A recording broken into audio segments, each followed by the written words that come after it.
Chapter 7. The Will of Albus Dumbledore. He was walking along a mountain road in the cool blue light of dawn. Far below, swathed in mist, was the shadow of a small town. Was the man he sought down there, the man he needed so badly he could think of little else, the man who held the answer to his problem? "Oi! Wake up!" Harry opened his eyes. He was lying again on the camp bed in Ron's dingy attic room. The sun had not yet risen, and the room was still shadowy. Pigwidgeon was asleep with his head under his tiny wing.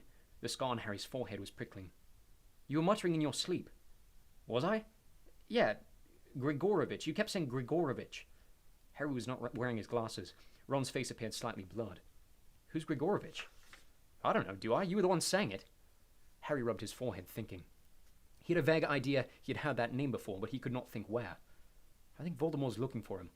"Poor bloke," said Ron fervently. Harry sat up, still rubbing his scar, now wide awake. He tried to remember exactly what he had seen in the dream, but all that came back was a mountainous horizon and the outline of the little village cradled in a deep valley. "I think he's abroad." "Who? Grigorovitch?" "Voldemort. I think he's somewhere abroad looking for Grigorovitch. It didn't look anywhere like Britain." "You reckon you were seeing into his mind again?" Ron sounded worried. "Do me a favor and don't tell Hermione," said Harry. "Although, how she expects me to stop seeing stuff in my sleep." He gazed up at little Pigwidgeon's cage, thinking, why was the name Grigorovitch familiar? "I think," he said slowly, "I think he's got something to do with Quidditch. There's some connection, but I can't think what it is." "Quidditch," said Ron. "Sure you're not thinking of Gorgovitch?" "Who?" "Dragomir Gorgovitch, chaser, transferred to the Chudley Cannons for a record fee 2 years ago. Record holder for most quaffle drops in a season." "No," said Harry. "I'm definitely not thinking of Gorgovitch." "I try not to either," said Ron. "Well, happy birthday anyway." "Wow, that's right. I forgot. I'm 17. Harry seized the wand lying beside his camp bed, pointed it at the cluttered desk where he had left his glasses, and said, "Accio glasses!" Although they were only around a foot away, there was something immensely satisfying about seeing them zoom toward him, at least until they poked him in the eye. "Slick," snorted Ron. Reveling in the removal of his trace, Harry sent Ron's possessions flying around the room, causing Pigwidgeon to wake up and flutter excitedly around his cage. Harry also tried tying the laces of his trainers by magic. The resultant knot took several minutes to untie by hand, and purely for the pleasure of it, turned the orange robes on Ron's Chudley Cannons posters bright blue. "I'll do your fly by hand, though," Ron advised Harry, sniggering when Harry immediately checked it. "Here's your present. Unwrap it up here. It's not for my mother's eyes." "A book," said Harry, as he took the rectangular parcel. "Bit of a departure from tradition, isn't it?" "This isn't your average book," said Ron. "It's pure gold. 12 fail-safe ways to charm witches. Explains everything you need to know about girls. If only I'd had this last year when I'd known exactly how to get rid of lavender, I wouldn't have had to keep going. Well, Fred and George gave me a copy. And I've learned a lot. You'd be surprised. It's not all about wand work either." When they arrived in the kitchen, they found a pile of presents waiting on the table. Bill and Monsieur Delacour were finishing their breakfasts, while Mrs. Weasley stood chatting to them over the frying pan. "Arthur told me to wish you a happy 17th, Harry," said Mrs. Weasley, beaming at him. "He had to leave early for work, but he'll be back for dinner. That's our present on top." Harry sat down, took the square parcel she had indicated, and unwrapped it. Inside was a watch very like the one Mr. and Mrs. Weasley had given Ron for his 17th. It was gilt, with stars circling around the face instead of hands. "It's traditional to give a wizard a watch when he comes of age," said Mrs. Weasley, watching him anxiously from beside the cooker. "I'm afraid that one isn't new like Ron's. It was actually my brother Fabian's, and he wasn't terribly careful with his possessions. It's a bit dented on the back, but—" The rest of her speech was lost. Harry had got up and hugged her. He tried to put a lot of unsaid things into the hug, and perhaps she had understood them, because she patted his cheek clumsily when he released her, then waved her wand in a slightly random way, causing half a pack of bacon to flop out of the frying pan onto the floor. "Happy birthday, Harry," said Hermione, hurrying into the kitchen and adding her own present to the top of the pile. "It's not much, but I hope you like it. What did you get him?" she added to Ron, who seemed not to hear her. "Come on, then. Open Hermione's," said Ron. She had bought him a new sneakerscope. The other packages contained an enchanted razor from Bill and Fleur. "Ah, yes, this will give you the smoothest shave you will ever have," Monsieur Delacour assured him. "But you must tell it clearly what you want. Otherwise, you might find you have a little less hair than you would like." Chocolates from the Delacours, and an enormous box of the latest Weasley's Wizard Wheezes merchandise from Fred and George. Harry, Ron, and Hermione did not linger at the table, as the arrival of Madame Delacour, Fleur, and Gabrielle made their kitchen uncomfortably crowded. "I'll pack these for you," Hermione said brightly, taking Harry's presents out of his arms as the three of them headed back upstairs. "I'm nearly done. I'm just waiting for the rest of your underpants to come out of the wash, Ron." Ron's splutter was interrupted by the opening of a door on the first-floor landing. "Harry, will you come in here a moment?" It was Ginny. Ron came to an abrupt halt, but Hermione took him by the elbow and tugged him on up the stairs. Feeling nervous, Harry followed Ginny into a room. He'd never been inside it before. It was small but bright. There was a large poster of the wizarding band the Weird Sisters on one wall, and a picture of Gwyneth Jones, captain of the All-Witch Quidditch team the Holyhead Harpies, on the other. A desk stood facing the open window, which looked out over the orchard where he and Ginny had once played two-a-side Quidditch with Ron and Hermione, and which now housed a large, pally white marquee. The gilded flag on top was level with Ginny's window. Ginny looked up into Harry's face, took a deep breath, and said, "Happy 17th. Yeah, thanks." She was looking at him steadily. He, however, found it difficult to look back at her. It was like gazing into a brilliant light. "Nice view," he said feebly, pointing toward the window. She ignored this. He could not blame her. "I couldn't think what to get you," she said. "You didn't have to give me anything." She disregarded this, too. "I didn't know what would be useful. Nothing too big, because you wouldn't be able to take it with you." He chanced to glance at her. She was not tearful. That was one of the many wonderful things about Ginny. She was rarely weepy. He'd sometimes thought that having 6 brothers might have toughened her up. She took a step closer to him.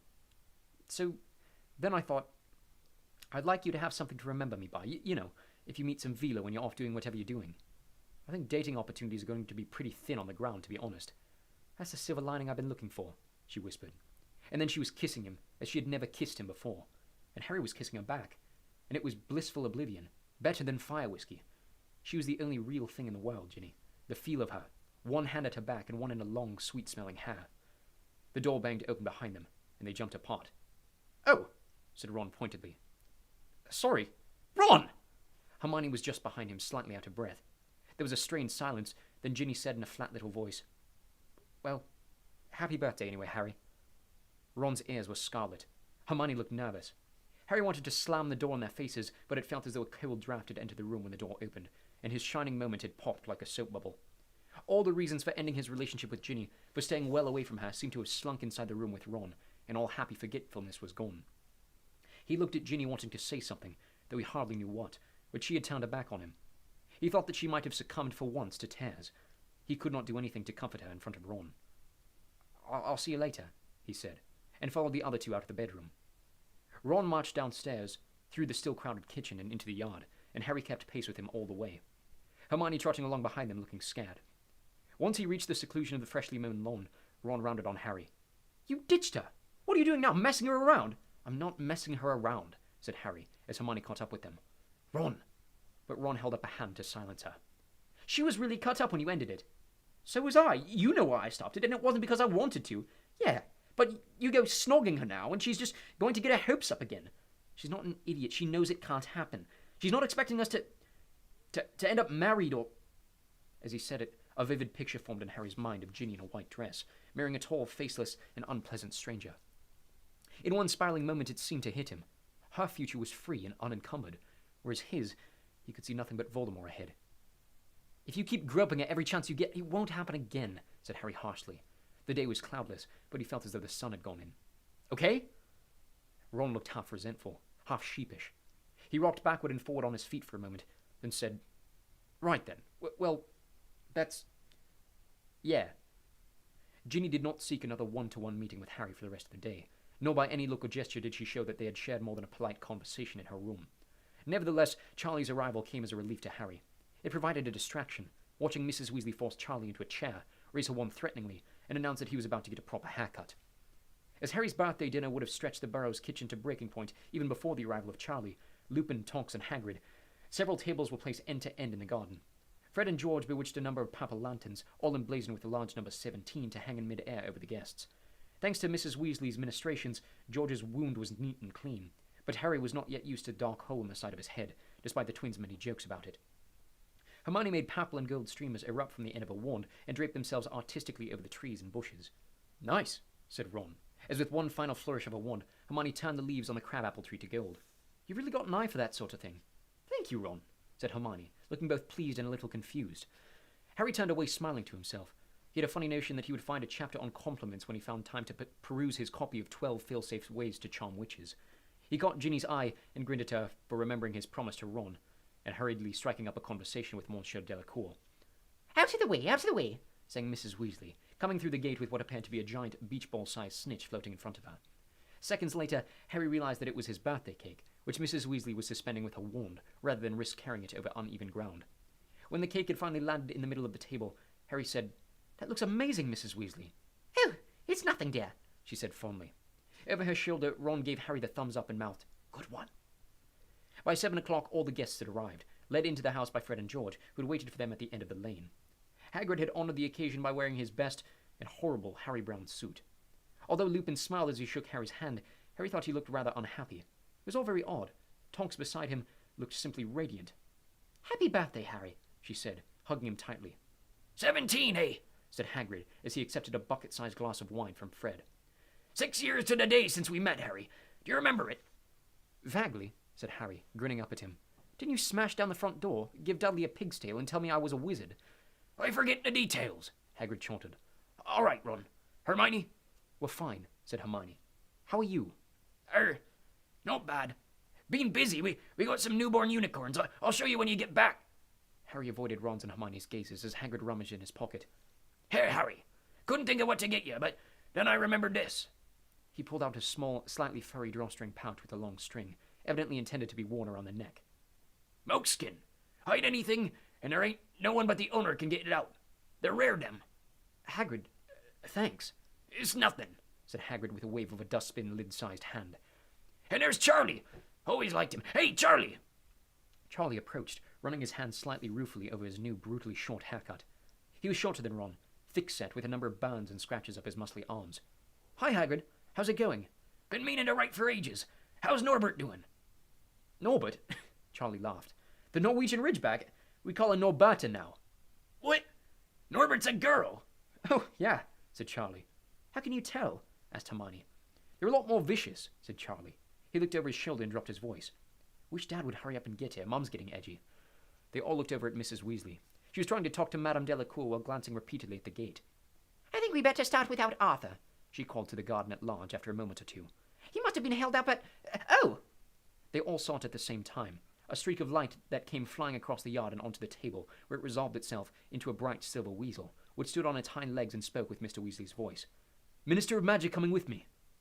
The Patronus dissolved into thin air, leaving Flora's family peering in astonishment at the place where it had vanished. We shouldn't be here, said Lupin at once. Harry... I'm sorry. I'll explain another time. He seized Tonks' wrist and pulled her away. They reached the fence, climbed over it, and vanished from sight.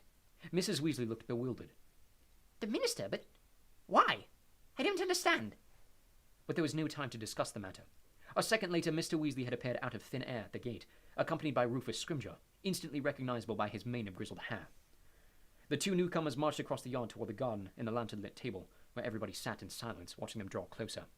As Scrimgeour came within range of the lantern light, Harry saw that he looked much older than the last time they had met, scraggy and grim. Sorry to intrude, said Scrimgeour, as he limped to a halt before the table. Especially as I can see that I am gate-crashing a party. His eyes lingered for a moment on the giant snitch cake. Many happy returns. Thanks, said Harry. I require a private word with you, Scrimgeour went on. Also, with Mr. Ronald Weasley and Miss Hermione Granger. Us, said Ron, sounding surprised. Why us? I shall tell you that when we are somewhere more private, said Scrimgeour. Is there such a place? He demanded of Mr. Weasley. Yes, of course, said Mr. Weasley, who looked nervous. The, sitting room. Why don't you use that? You can lead the way, Scrimgeour said to Ron. There will be no need for you to accompany us, Arthur. Harry saw Mr. Weasley exchange a worried look with Mrs. Weasley, as he, Ron, and Hermione stood up. As they led the way back to the house in silence, Harry knew that the other two were thinking the same as he was. Scrimgeour must somehow have learned that the three of them were planning to drop out of Hogwarts. Scrimgeour did not speak as they all passed through the messy kitchen and into the Burrow sitting room. Although the garden had been full of soft golden evening light, it was already dark in here. Harry flicked his wand at the oil lamps as he entered, and they illuminated the shabby but cosy room. Scrimgeour sat himself in the sagging armchair that Mrs. Weasley had normally occupied, leaving Harry, Ron, and Hermione to squeeze side by side onto the sofa. Once they had done so, Scrimgeour spoke. I have some questions for the three of you, and I think it will be best if we do it individually. If you two, he pointed at Harry and Hermione, can wait upstairs, I will start with Ronald. We're not going anywhere, said Harry, while Hermione nodded vigorously. You can speak to us together or not at all. Scrimgeour gave Harry a cold, appraising look. Harry had the impression that the minister was wondering whether it was worthwhile opening hostilities this early. Very well then, together, he said, shrugging. He cleared his throat. I am here, as I'm sure you know, Because of Albus Dumbledore's will. Harry, Ron, and Hermione looked at one another. A surprise, apparently. You were not aware then that Dumbledore had left you anything. All of us, said Ron. Me and Hermione too. Yes, all of... But Harry interrupted. Dumbledore died over a month ago. Why is it taking this long to give us what he left us? Isn't it obvious? Said Hermione, before Scrimgeour could answer. They wanted to examine whatever he's left us. You had no right to do that, she said, and her voice trembled slightly. I had every right, said Scrimgeour dismissively. The decree for justifiable confiscation gives the Ministry the power to confiscate the contents of a will. That law was created to stop wizards passing on dark artifacts, said Hermione. And the Ministry is supposed to have a powerful evidence that the deceased's possessions are illegal before seizing them. Are you telling me that you thought Dumbledore was trying to pass us something cursed? Are you planning to follow a career in magical law, Miss Granger? Asked Scrimgeour. No, I'm not, retorted Hermione. I'm hoping to do some good in the world. Ron laughed. Scrimgeour's eyes flickered toward him and away again as Harry spoke. So, why have you decided to let us have our things now? Can't think of a pretext to keep them. No, it'll be because the 31 days are up, said Hermione at once. They can't keep the objects any longer than that unless they can prove they're dangerous. Right? Would you say you were close to Dumbledore, Ronald? Asked Scrimgeour, ignoring Hermione. Ron looked startled. Me? Not really. It was always Harry who... Ron looked around at Harry and Hermione to see Hermione giving him a stop talking now sort of look. But the damage was done. Scrimgeour looked as though he had had exactly what he had expected and wanted to hear. He swooped like a bird of prey upon Ron's answer. If you were not very close to Dumbledore, how do you account for the fact that he remembered you in his will? He made exceptionally few personal bequests. The vast majority of his possessions, his private library, his magical instruments, and other personal effects were left to Hogwarts. Why do you think you were singled out? I don't know, said Ron. When I say we weren't close, I mean, I think he liked me. You're being modest, Ron, said Hermione. Dumbledore was very fond of you. This was stretching the truth to breaking point. As far as Harry knew, Ron and Dumbledore had never been alone together, and direct contact between them had been negligible. However, Scrimgeour did not seem to be listening. He put his hand inside his cloak and drew out a drawstring pouch much larger than the one Hagrid had given Harry. From it, he removed a scroll of parchment, which he unrolled and read aloud. The last will and testament of Albus Percival Wulfric Brian Dumbledore. Yes, here we are. To Ronald Bilious Weasley, I leave my Deluminator, in the hopes that he will remember me when he uses it. Scrimgeour took from the bag an object that Harry had seen before. It looked like something a bit like a silver cigarette lighter, but it had, he knew, the power to suck all light from a place and restore it with a simple click. Scrimgeour leaned forward and passed the Deluminator to Ron, who took it and turned it over in his fingers, looking stunned. That is a valuable object, said Scrimgeour, watching Ron. It may even be unique. Certainly, it is of Dumbledore's own design. Why would he have left you an item so rare? Ron shook his head, looking bewildered. Dumbledore must have taught thousands of students, Scrimgeour persevered. Yet the only ones he remembered in his will are you three. Why is that? To what use did he think that you would put his Deluminator, Mr. Weasley? To put out lights, I suppose, mumbled Ron. What else could I do with it? Evidently, Scrimgeour had no suggestions. After squinting at Ron for a moment or two, he turned back to Dumbledore's will. To Miss Hermione Jean Granger, I leave my copy of the Tales of Beetle the Bard, in the hope that she will find it entertaining and instructive. Scrimgeour now pulled out of the bag a small book that looked as ancient as the copy of Secrets of the Darkest Art upstairs. Its binding was stained and peeling in places. Hermione took it from Scrimgeour without a word. She held the book in her lap and gazed at it. Harry saw that the title was in runes. He'd never learned to read them. As he looked, a tear splashed onto the embossed symbols. Why do you think Dumbledore left you that book, Miss Granger? Asked Scrimgeour. He knew I liked books, said Hermione in a thick voice, mopping her eyes with her sleeve. But why that particular book? I don't know. He must have thought I'd enjoy it. Did you ever discuss codes, or any meanings of passing secret messages with Dumbledore? No, I didn't, said Hermione, still wiping her eyes on her sleeve. And if the Ministry hasn't found any hidden codes in this book, in 31 days, I doubt that I will. She suppressed a sob.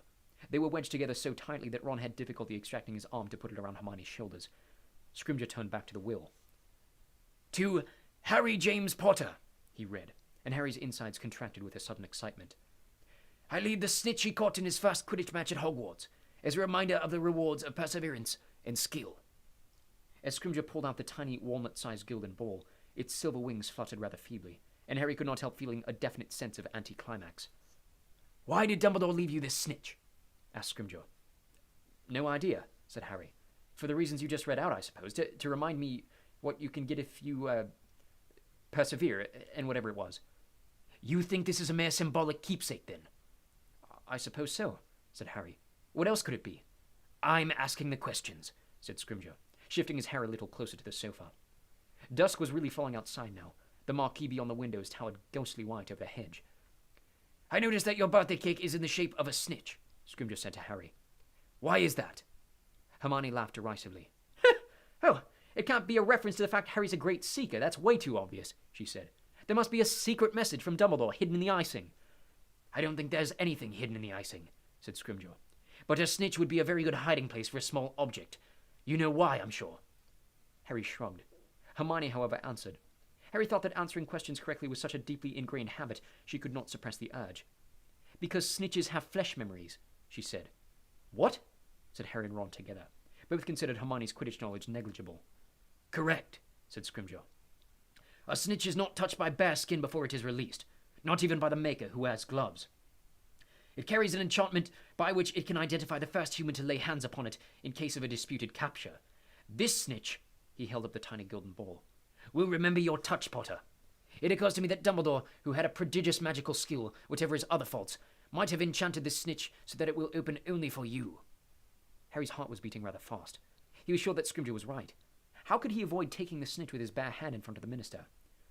You don't say anything, said Scrimgeour. Perhaps you already know what the snitch contains.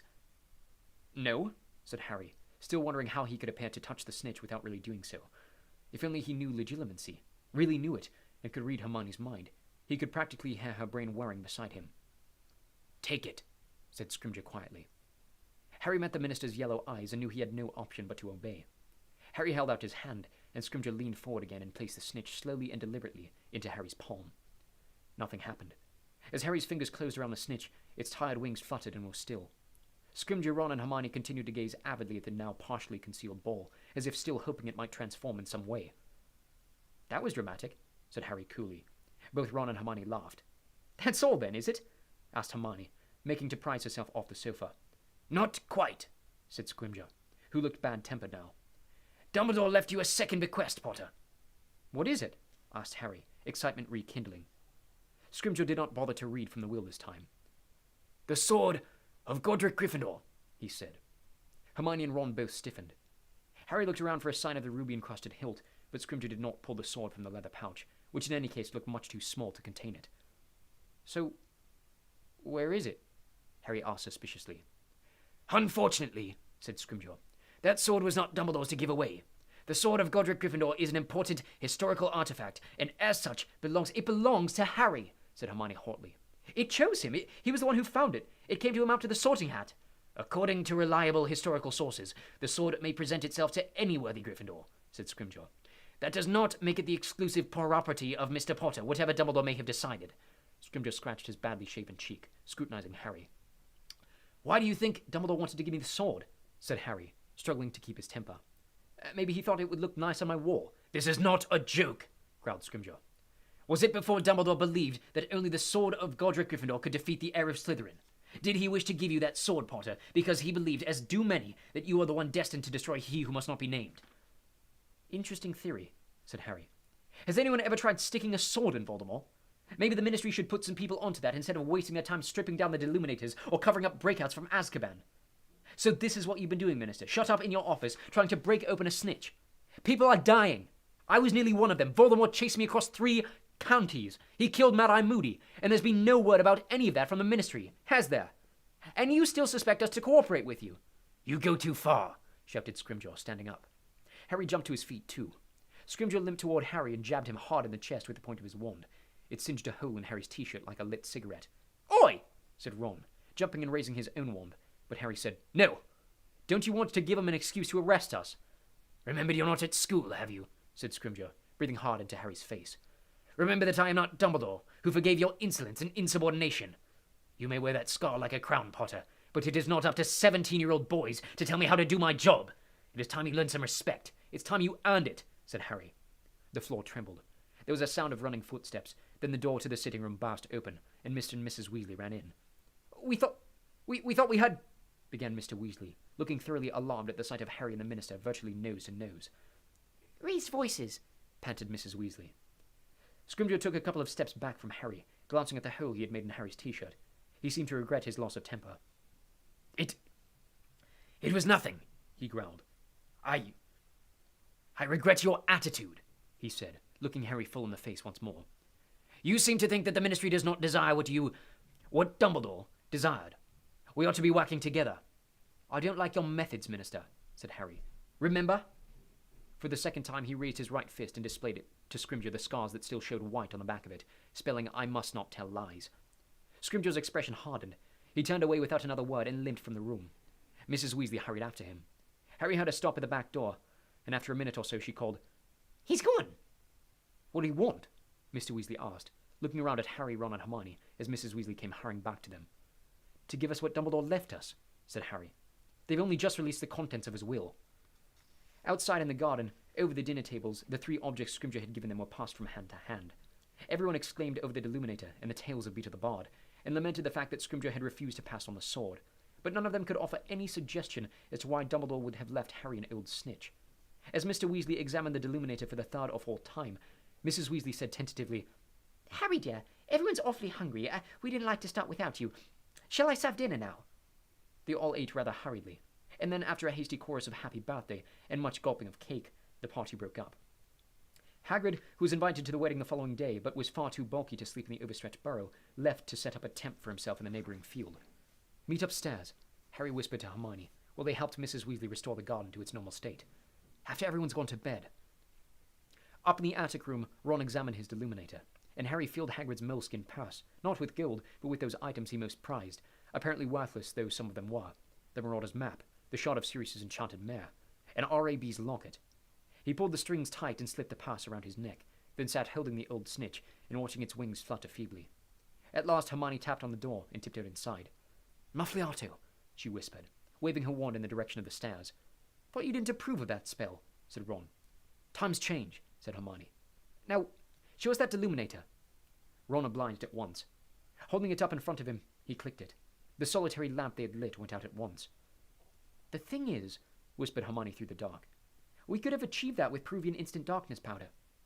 There was a small click, and the ball of light from the lamp flew back to the ceiling and illuminated them all once more.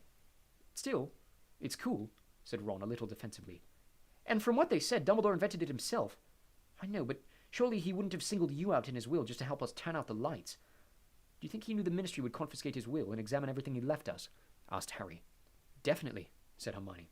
He couldn't tell us in the will why he was leaving us these things, but that still doesn't explain why he couldn't have given us a hint when he was alive, asked Ron.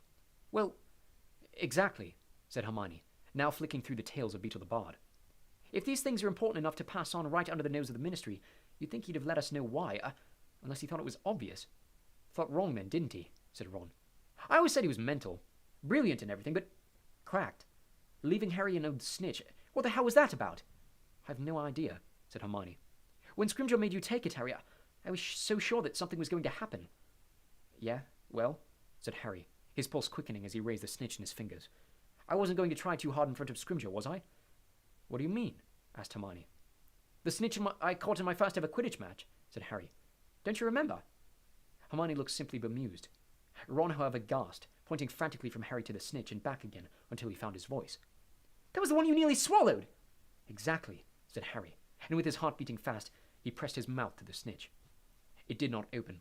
Frustration and bitter disappointment welled up inside him. He lowered the Gildan sphere, but then Hermione cried out, Writing! There's writing on it! Quick, look! He nearly dropped the snitch in surprise and excitement. Hermione was quite right. Engraved upon the smooth Gildan surface, where seconds before there had been nothing, were 5 words written in thin, slanting handwriting that Harry recognized as Dumbledore's. I open at the close. He'd barely read them when the words vanished again. I open at the close. What's that supposed to mean? Hermione and Ron shook their heads, looking blank. I open at the close. At the close. I open at the close. But no matter how often they repeated the words, with many different inflections, they were unable to wring any more meaning from them.